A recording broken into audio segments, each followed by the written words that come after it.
Well, hey there, I'm Dr. Tom Ulrich, and I like to talk about leadership in engineering. Hey, in this episode, I'd like to talk about first-time bosses. Talk about, when you see an engineer for the first time, they get promoted to a manager. And if you're like me, what you've seen a couple times, at least, maybe many times, is when people first become managers, they go a little bit insane. Maybe they're like a mild-mannered guy, and all of a sudden they're angry about everything, and they're just all of a sudden they're kind of got this self-righteousness about them and pointing fingers, and just all of a sudden they become just the worst version of themselves. So why is that? Well, there's actually a number of things that can contribute to that, but the one I want to talk about today has to do with the science of perception.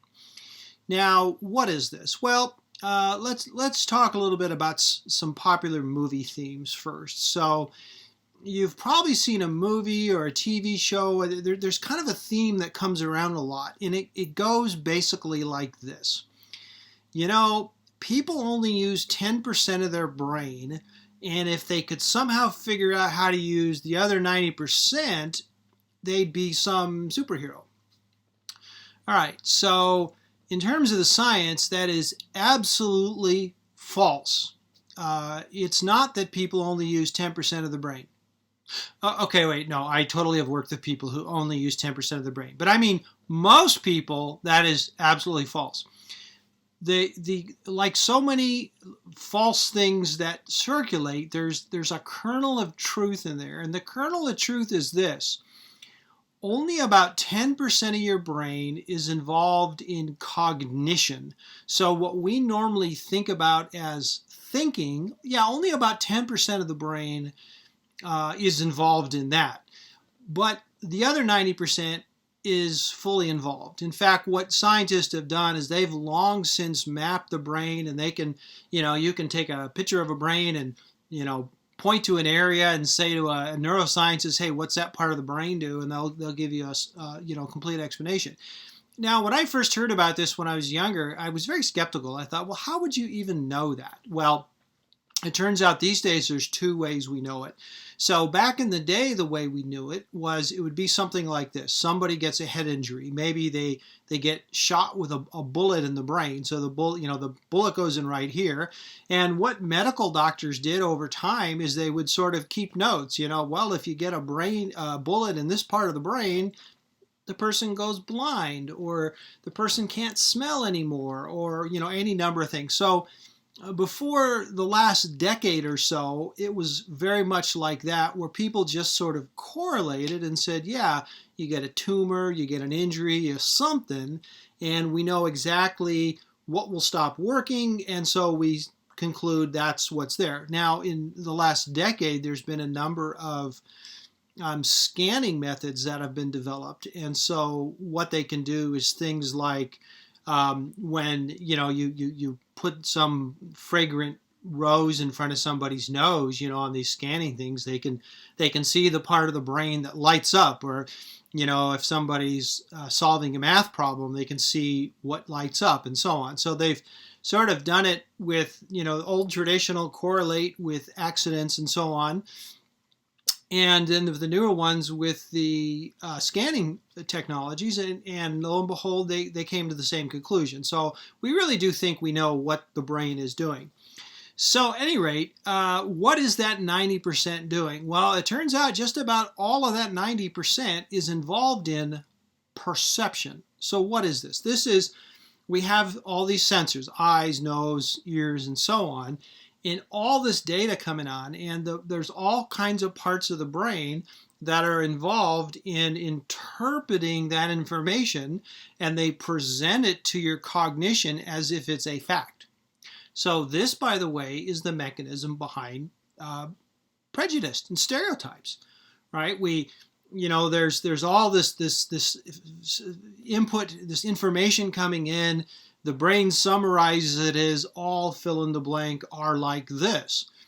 And when we, sort of have those thoughts, we're thinking, well, I'm being very rational. I'm looking at the data. I can clearly see they're doing this. I'm just, this is just plain to see. Well, no, it's not plain. Your brain did a whole lot of interpretation to get to that point. And so, as with, prejudice and racism and all these things, the whole trick is you have to teach your cognition. You have to teach yourself that when it looks like you're seeing something, it's not that you're seeing something, you're being given an interpretation by your brain, and you got to learn to not trust your brain and just kind of say, hey, you know what? No, that's not it. Okay, so let's bring this back then. So what is it that tends to make new engineering managers, and for that matter, I think really any manager, but I study engineers, so I'm a little more dialed in on that. And the truth of the matter is, if you ever took a college psychology class, or even some high schools have psychology classes, if you still have your textbook, your psychology textbook, what you can do, go get that thing and look in the table of contents, and there will be a chapter on perception. And what I'm going to talk about is from that chapter of an introductory text on psychology. Now, I've read a lot more than the introductory ones. I've read, the journal articles and so on. And the good news is, the textbooks are really getting it right. They're not, like in some math classes at the lower level, they lie to you and then they tell you the truth when you're older. For example, remember, there was a time when people told you can't take a square root of a -1.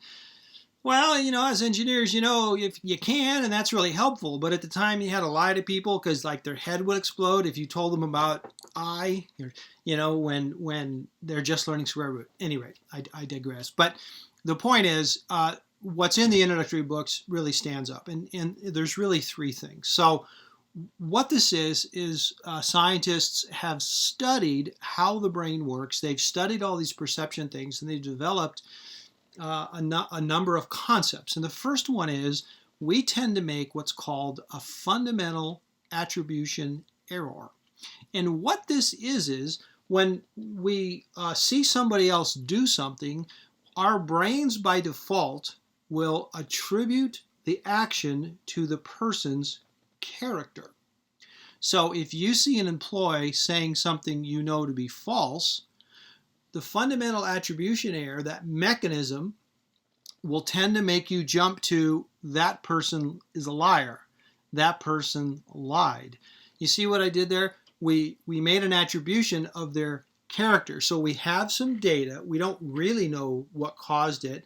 But if left unchecked, your brain will tell your cognition they're lying. See? And that's behind a lot of the when you see some manager looking at something and making a snap judgment, and, that is fundamental attribution error.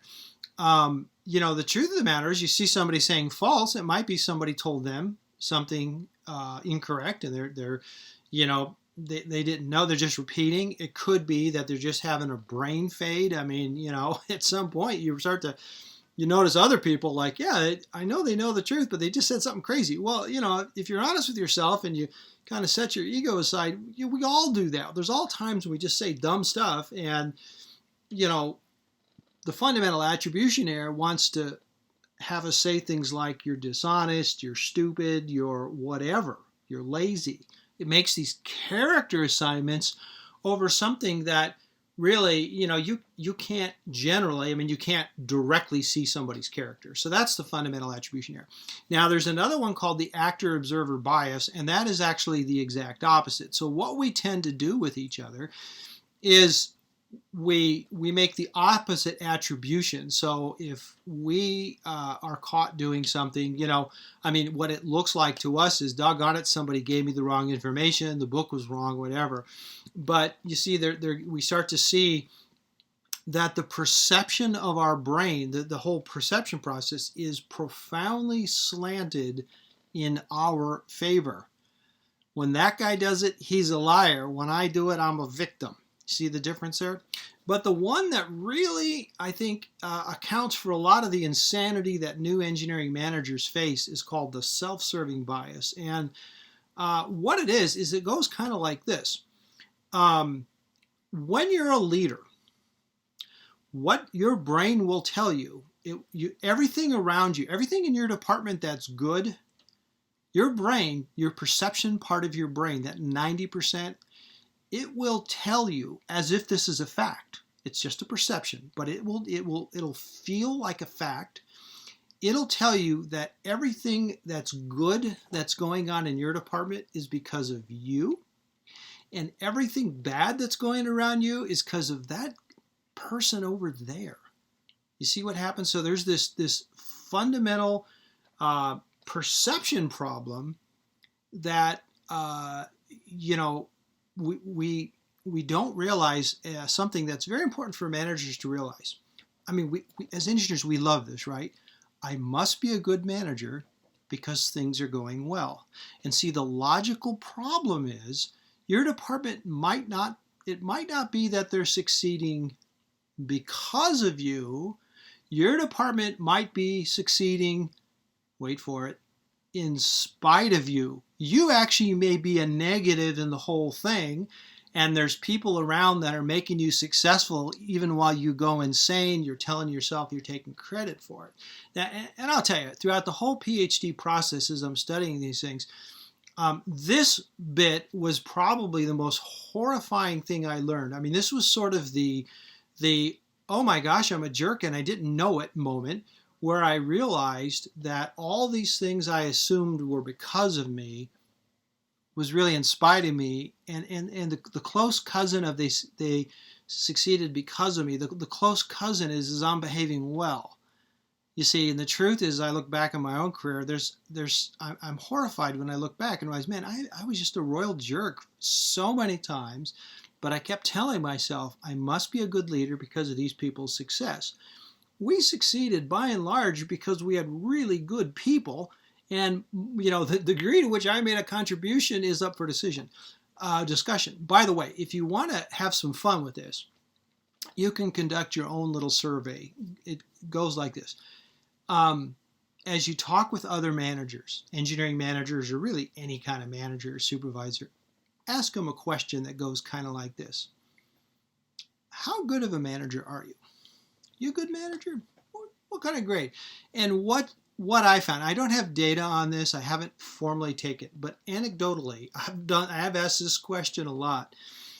And I will tell you, in all the interviews I've conducted and all the people I've coached, I'm having trouble thinking of one person, even one person, that ever says any answer other than, I'm a good leader. Every leader thinks they're a good leader. Every manager thinks they're a good manager, and it's for this self-serving bias. If people were accurately perceiving, about half the managers you talk to would say I'm below average and half would say they're above average. But in my experience, it's just about everybody thinks they're above average, and that just can't be. At any rate, so I guess the challenge is, when you got a first-time manager, if you're having to work for them, that's a tough one. That can be a real bummer working for a new manager. At some levels, it's hard to know what to do about that.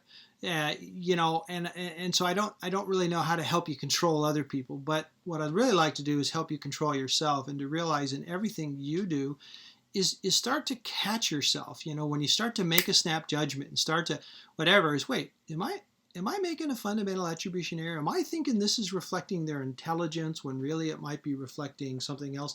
Am I thinking this reflects their character? And then more importantly, the self-serving bias is trying to break through and get an accurate assessment of where you're at, because until you sort of stop telling yourself you're perfect, you're not going to be able to identify the things that you really need to work on. In a note of warning, if you really get to the point where you start getting a lot of honest feedback, that can be a little overwhelming, and it's rough on all of us when we realize that, oh my gosh, I'm embarrassed of who I am. And so the thing is, look for the one thing you can do better, master that, and then look for a second, as opposed to trying to get in the whole download. And by the way, here's another thing, and you're going to probably not like me for saying this, but here's my other informal observation. If you really are a good leader, good leaders are so rare that with a good leader, your people will volunteer that fact. They will spontaneously say things like, I really appreciate you or your style, all this. If you go fishing for that content, that is not data. They're going to be terrified of you and just tell you whatever they think you want to hear. But, if you don't, from time to time, it won't be every day, but just, look back over the last year. If you haven't heard this 3-4 times over the last year, someone just coming up and thanking you for being an encouragement and a good leader and a wise counsel. I mean, if you don't from time to time get that kind of feedback, then it might be time to do some serious self-reflection.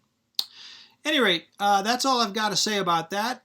Thanks for watching. Hey, if you like this video, I've got a bunch more on TomUlrichConsulting.com. Also on YouTube, you can just search on Dr. Tom Ulrich.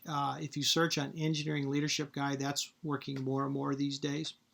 But at any rate, thanks for listening. Stay safe during this COVID fiasco. That's why I used the Clorox for my introduction. And we'll talk to you next time.